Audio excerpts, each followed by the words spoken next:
미국의 20세기 지성 가운데 가장 탁월하신 분 한 분이 라인홀드 리버라는 분이 계신데, 이분은 늘 우리 그리스도인들에게는 제일 중요한 게 세 가지 덕목이다 이렇게 말씀을 하셨습니다.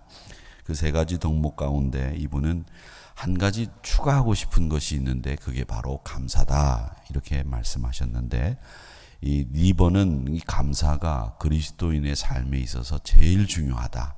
하나님이 명령하신 것은 믿음, 소망, 사랑이지만 우리가 실천해야 될 제일 중요한 덕목은 감사다 그렇게 말씀하셨습니다. 성경 속의 위대한 사람들 보면 그분들은 다 한결같이 이 감사의 사람이었다는 것을 알 수 있습니다.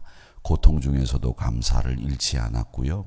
또 언제나 감사하는 그 모습을 우리에게 전해주셨습니다. 다윗도 보면 가장 어려운 광야 시기, 도망자의 신세, 그 신세에서도 늘 하나님 앞에 감사하고 하나님 앞에 그 감사가 떠나지를 않았다는 겁니다.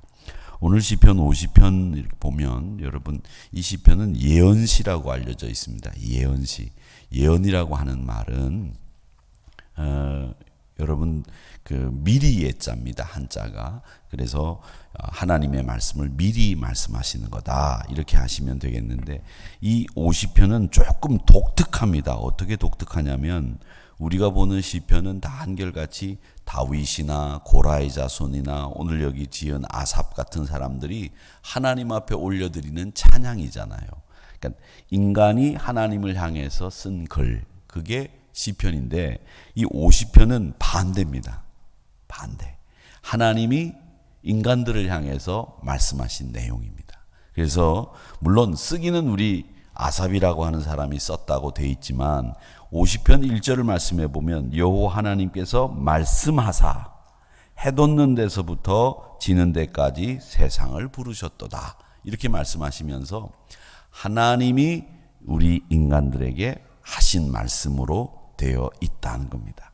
그래서 신학자들은 이 말씀이 아마 성소에서 제사장들에게 하나님이 읽어주신 말씀 아니겠는가. 그 제사장들이 성소에 들어갔다가 하나님을 만난 경험을 가지고 쓴 시 아니겠는가 이렇게 생각을 하고 있습니다. 그 다음에 또 하나 4절 말씀에 보면 하나님이 자기 백성을 판결하시려고 위 하늘 아래 땅에 선포하여 라고 돼 있는데, 이 말씀처럼 하나님의 말씀으로 우리 인간들에게 주셨는데 이 말씀의 내용이 재판장이 재판정에서 판결문을 읽는 것과 같은 내용입니다.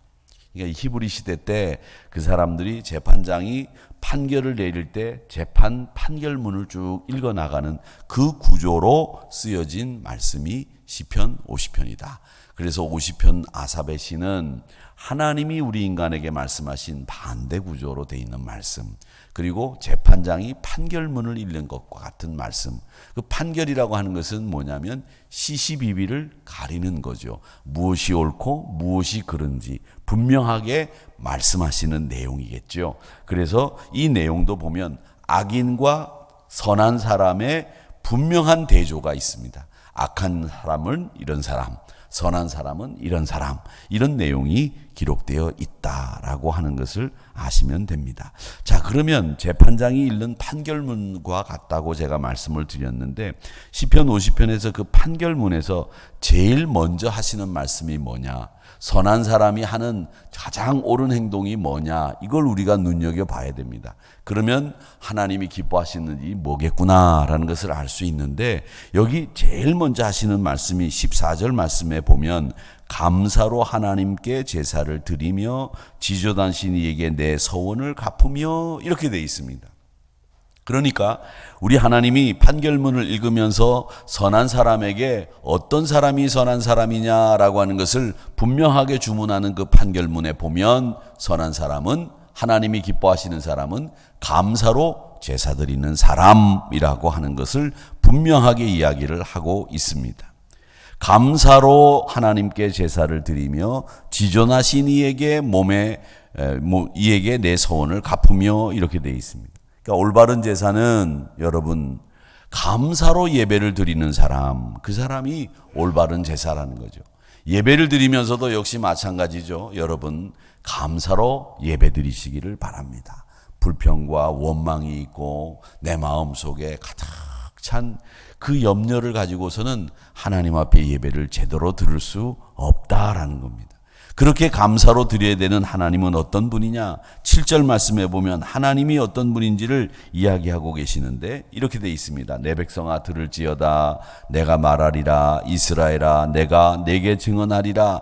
나는 하나님 곧 내 하나님이로다. 이렇게 돼 있는데 여러분 성경은 말이죠. 옛날 우리가 가지고 있던 성경은 관주 성경이라고 그랬어요. 관주. 기억나세요? 성경이 관주 성경이라는 말이 있었는데 그 말은 성경이 다 이렇게 목걸이를 구슬을 이렇게 이어가지고 목걸이를 만들듯이 성경이 다 이렇게 이어져 있어요. 그런데 요즘은 그런 성경도 없는 데다가 이 성경이 말이죠. 가죽으로 돼 있는 성경도 별로 없어요. 그래가지고 좀 오래 쓰면 이게 다 헐어가지고서 말이죠. 허옇게 돼가지고 가지고 다니시는 분들 계시는데 그게 가죽이 아니라서 그래요. 근데 성경은 가죽으로 만들어야 되는데 말이죠. 값싸게 제공한다고 그래서 성경이 이렇게 터져요. 목사들은 이 성경을 가죽으로 나중에 또 바꿉니다. 왜? 계속 써야 되니까. 그거 버릴 수가 없잖아요. 안에 써놓은 것도 많은데. 성경이 요즘에는 이상하게 점점 더 예전에는 저희 어머님이 성경을 사실 때는 그걸 돈을 모아가지고서 목사님한테 부탁을 해서 성경을 샀었는데 요즘에는 그냥 교회 앞에 문고에서도 돈 툭 주면 성경 나오는데 그 성경이 질이 별로 안 좋아. 말씀의 질은 떨어지지 않았는데 그게 뭐냐면 제가 그런 것을 볼 때마다 생각나는 게 말씀의 질은 이렇게 높은데 만드는 인간들이 질이 떨어졌네? 이런 생각이 들 때가 있습니다. 여러분, 우리 하나님 앞에, 우리 하나님은 어떤 하나님이냐? 우리 하나님은 나는 곧 하나님인데 내 백성들아 내가 너희들에게 증언하는 이 말을 들어라. 근데 이 말씀이 말이죠. 이 7절 말씀이 출애굽기에 있는 말씀과 똑같은 내용입니다. 출애굽기 20장 2절에 있는 말씀. 제가 관주라고 하는 말씀을 제가 드린 이유는 바로 출애굽기 20장 2절에 있는 말씀을 오늘 시편 50편 7절에서 그대로 옮겨두고 있는 겁니다. 즉 이 말은 제가 말씀드렸죠. 그저께 감사 기도를 드리고 하나님 앞에 기도할 때 근거가 있는데 하나는 말씀에 근거해서 기도를 하고 또 하나는 과거에 하나님이 나에게 베풀어 주신 은혜를 소환해서 하나님 앞에 기도하십시오. 제가 그렇게 말씀을 드렸습니다. 과거에 나에게 하나님이 베풀어 주신 은혜를 소환하는 겁니다. 그 기억을 끄집어내는 겁니다. 그걸 오늘 갖다 놓는 겁니다. 그리고 하나님 앞에 그것을 근거로 과거 환난날 나를 도우셨던 하나님 오늘 나를 도와 주십시오. 이렇게 기도하셔야 된다. 이렇게 말씀을 드렸습니다. 그런데 오늘 이 말씀에 보면 하나님께서 애굽 땅에서 우리를 인도해낸 하나님, 출애굽기 20장 2절 말씀에 보면 나는 너를 애굽 땅 종되었던 집에서 인도하여 낸 내 하나님 여호와니라 이렇게 말씀하시면서 출애굽의 역사를 만들어내신 전능하신 하나님이시다라는 그 말씀을 그대로 이 7절에 넣고 있는 겁니다. 그 말씀이 히브리 말씀 그대로 갖다 놓은 겁니다. 그러니까 오늘 내 기도를 들으시는 하나님, 감사로 제사를 드려야 되는 그 하나님은 어떤 분이냐면 출애굽의 역사를 이끌어내고 우리를 노예에서 자유인으로 만들어주신 하나님이시다라는 것을 이야기하는 겁니다. 그 하나님에게 어떻게 제사를 드리라고요? 감사로 제사를 드려라 이렇게 이야기하고 있습니다. 자, 그러면 감사로 제사를 드리라 이렇게 얘기를 하면 여러분 생각에는 하나님 앞에 감사 예물을 많이 드리라는 얘기인가 보다 이렇게 생각하실 수 있어요. 그런데 하나님이 필요한 게 있으실까요? 없습니다. 하나님은 무엇인가를 필요로 하는 분이 아닙니다. 이 세상은 본래 그분의 것이라고 말씀하시면서 그분의 것이 아닌 것이 하나도 없다고 10절 이하에서 이 얘기를 합니다. 산림의 짐승들과 무산의 가축이 다 내 것이며 산의 모든 새들도 내가 아는 것이며 들의 짐승도 내 것이다. 내가 가령 줄여도 내가 만에하나 이렇게 한번 설정해보자. 내가 배가 고파서 굶어 먹지 못한다고 하더라도 내게 이르지 아니할 것은 내가 너한테 배고프다고 말 안 할 거다. 내가 굶주린다고 얘기 안 할 거다. 왜? 세계에 있는 모든 충만한 것이 다 내 것이기 때문에 그렇다 하는 거죠. 여러분, 이 말씀을 보면 이런 생각 드시지 않습니까? 주머니에 돈이 있으면 배가 고파도 사실 배가 많이 고프진 않아요. 언제든지 밥을 사 먹을 수 있기 때문에. 조금 있다가 여기 가면 맛있는 짜장면집이 있으니까 거기에 곱빼기 시켜가지고 고춧가루 뿌려가지고 내가 먹으면 되지. 얼마나 그 생각이 나면 지금 배가 고파도 힘들지 않아요. 그런데 주머니에 돈이 없어요. 밥 사 먹을 돈이 없단 말이죠. 배가 고파요. 중국집에서 짜장면 면 볶는 소리가 들려요. 그 냄새가 얼마나 좋은지 몰라요. 제가 냄새를 참 좋아하는데, 냄새를 참 여러 가지 냄새를 좋아하는데, 요즘에 이 냄새가 이렇게 나는 걸 들어보면, 맡아보면 말이죠. 이 냄새마다 색깔이 있어요. 제가 그 얘기는 나중에 하도록 하고요. 너무 이런 다른 얘기로 나가면 안 되니까. 여러분, 우리 주님은, 우리 하나님은 굶주려도 너희들에게 굶주린다고 얘기할 필요가 없는 분이라는 거예요. 왜? 다 내 것이기 때문에. 그 하나님이 필요가 없으시다는 겁니다. 그러니까 하나님이 재물을 원하시는 게 아니라는 거죠. 그래서 13절의 말씀에 보면 내가 수소의 고기를 먹으며 염소의 피를 마시겠느냐? 그거 내가 마시는 거 아니다 하는 거예요. 모두 필요 없다는 거예요. 정말 하나님이 원하시는 것은 뭐냐? 그걸 얘기합니다. 23절 말씀에 보면 하나님이 정말 원하시는 그 이야기가 기록되어 있습니다. 감사로 제사를 드리는 자가 나를 영화롭게 하리니. 감사로 예배드리는 사람을 내가 영화롭게 하겠다. 나는 그 사람을 기뻐한다. 내가 원하는 것은 바로 그것이다. 이 얘기를 하시고 있는 겁니다. 감사로 제사 드리는 사람을 원한다. 그 감사로 제사 드리는 사람들에게는 하나님이 어떻게 하시느냐? 나를 영화롭게 했기 때문에 내가 그 사람들을 어떻게 하는지 한번 봐라. 15절에 나옵니다. 뭐라고 얘기하시느냐? 감사로 제사를 드리는 사람들아, 내 말을 들어라. 환난 날 당하거든 나한테 부르짖어. 내가 너를 건지리니 내가 너를 가만두지 않겠다. 네가 나를 영화롭게 했기 때문에 나는 너를 환난 날에 부르짖기만 하면 내가 너를 건져주겠다. 그렇게 약속을 하시고 있는 겁니다. 그러니까 이 말씀은 말이죠, 우리가 자주 외우는 말씀 아닙니까? 환난 날에 나를 불러라. 내가 너를 건지리니 네가 나를 영화롭게 했다. 네가 감사로 제사를 드리며 나를 영화롭게 했기 때문에 내가 너를 환난 날에 부르짖기만 하면 건지겠다. 이 말씀을 하시는 거예요. 그러니까 여러분, 이 15절의 말씀은 그냥 우리가 부르짖으면 하나님이 다 응답하실 거다, 이거 아니에요.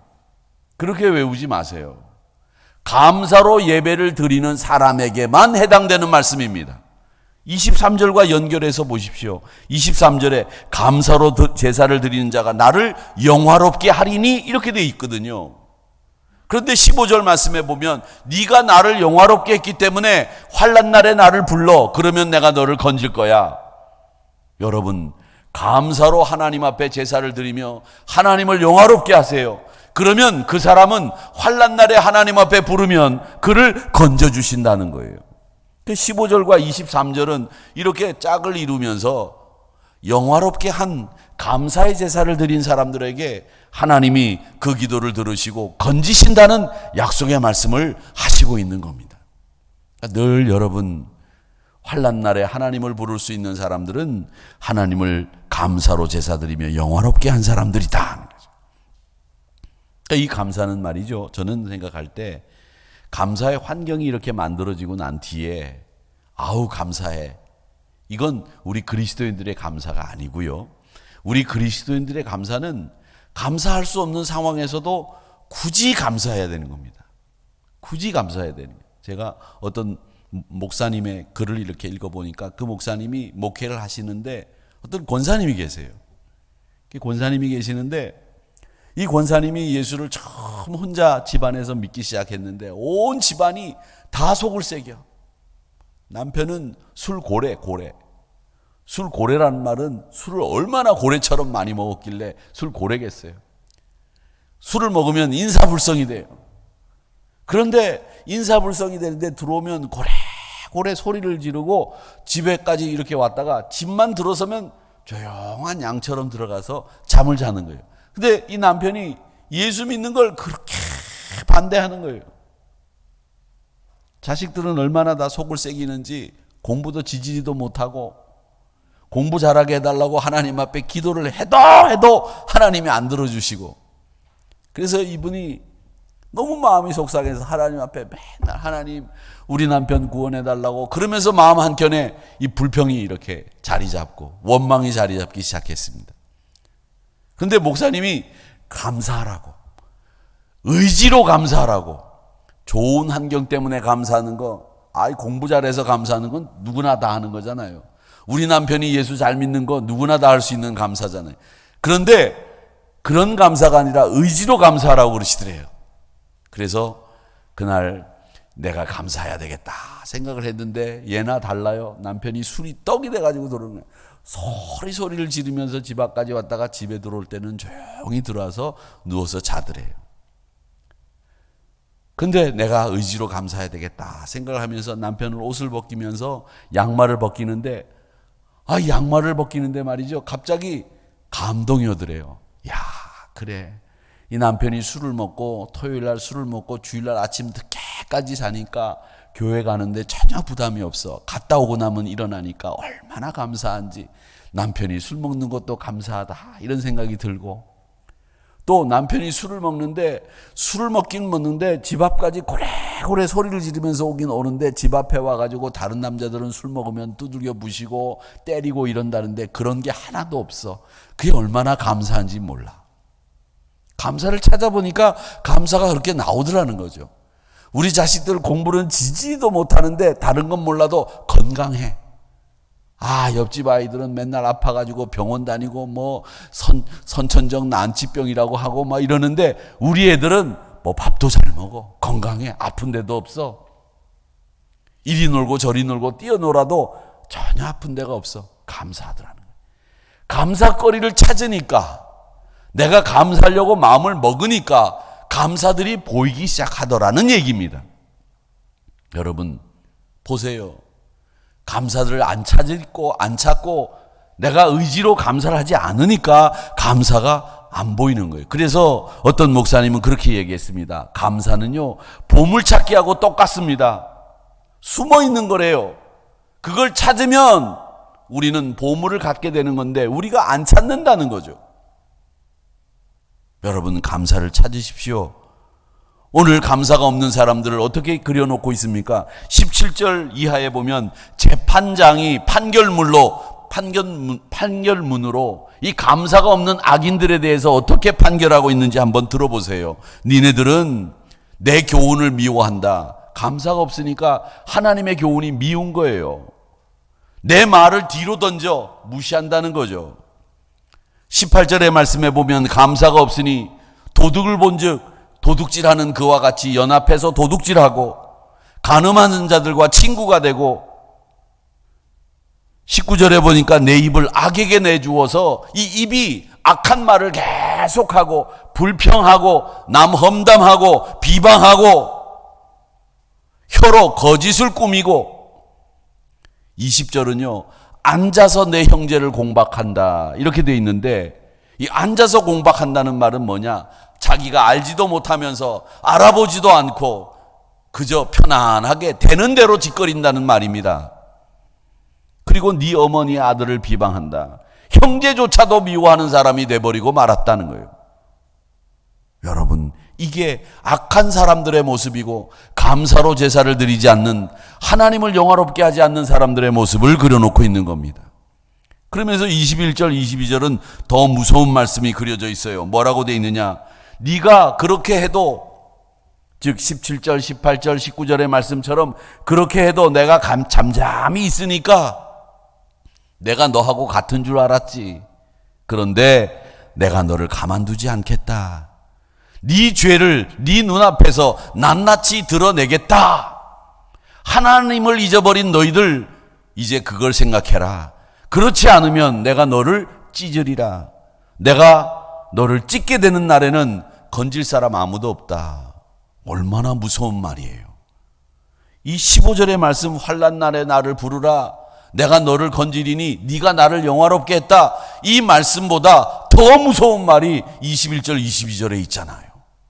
여러분, 감사로 제사를 드리는 사람들, 하나님을 영화롭게 하는 사람들이고, 그 사람들은 환난 날에 부르기만 하면 네가 나를 영화롭게 했기 때문에 건지시겠다고 약속해 주셨지만, 반대로 감사로 제사를 드리지 않는 사람, 원망과 불평이 있고 항상 남을 비방하는, 네 어머니의 아들조차도 비방하는, 형제도 미워하는 그런 사람들은 내가 그날이 이르면 찢어버리겠다. 그날이 이르면 건질 사람 아무도 없겠다. 이렇게 이야기하셨어요. 감사가 없는 사람들이 이렇게 악한 사람들이라고 하는 것을 재판장이 판결문에서 분명하게 기록해 두고 있는 거죠. 히브리서 말씀에 보면 13장 15절 말씀에 보면 이런 말씀이 있습니다. 그러므로 우리는 예수로 말미암아 항상 찬송의 제사를 하나님 앞에 드리자. 이는 그 이름을 증언하는 입술의 열매니라. 우리가 하나님을 증언하는 그 입술을 잘 가지고 있으면 그 열매가 어떻게 되느냐? 찬송의 제사를 드릴 수 있게 된다는 거죠.